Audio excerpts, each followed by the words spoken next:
There are two challenges. One is in the Quran. In the Quran, there is a challenge that after the Muslims and the Christians are debated in the lifetime of the Prophet challenged them to a mutual cursing. That the Muslims will say, the curse of God be upon us if we lie, and the Christians are challenged to say, may the curse of God be upon them if they lie. I'm sure you will accept the Quranic challenge.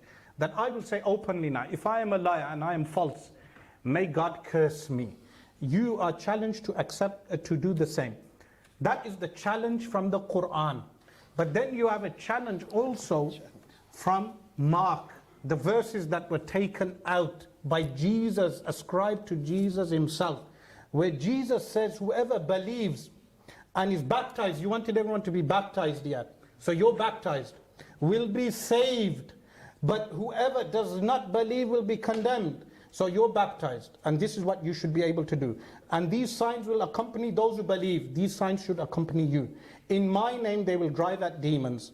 I'm sure there's no one possessed by a devil here, but nevertheless, they will speak in new tongues. So you said you cannot speak English well, but you should speak in tongues. You should be able to eloquently put your argument across accordingly. Speaking in tongues, the apostles were able to speak in any language to the people that they conveyed the message to. Additional, they will pick up snakes with their hands.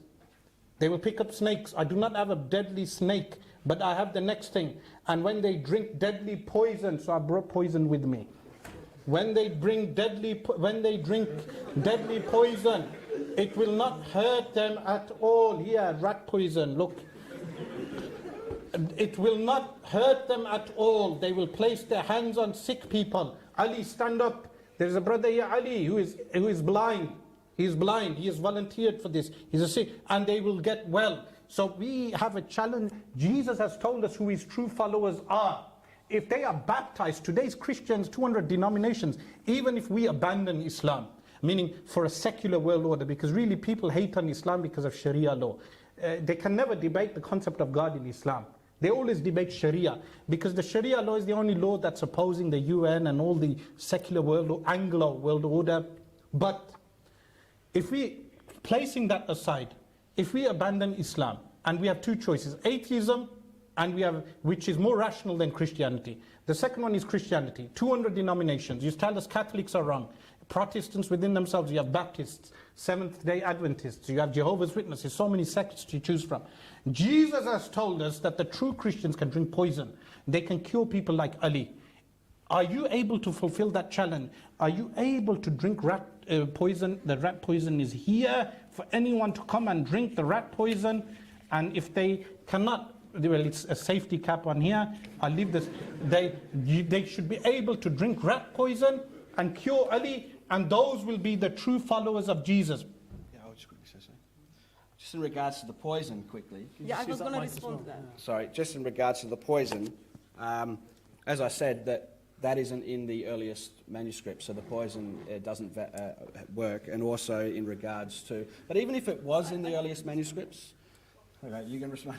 I would love to know, I would love to know actually, if you can drink that poison.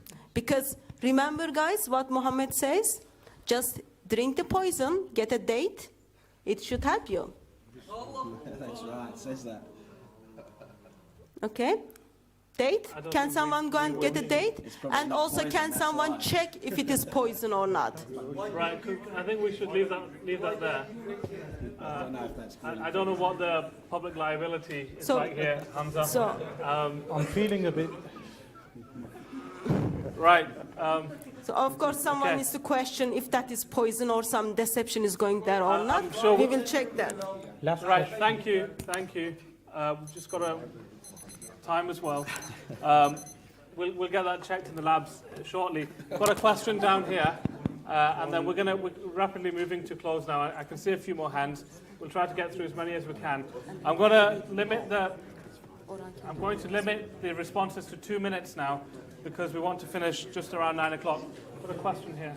Okay, the Shaykh was going to prove that he is the real lover of Prophet Jesus, peace be upon him.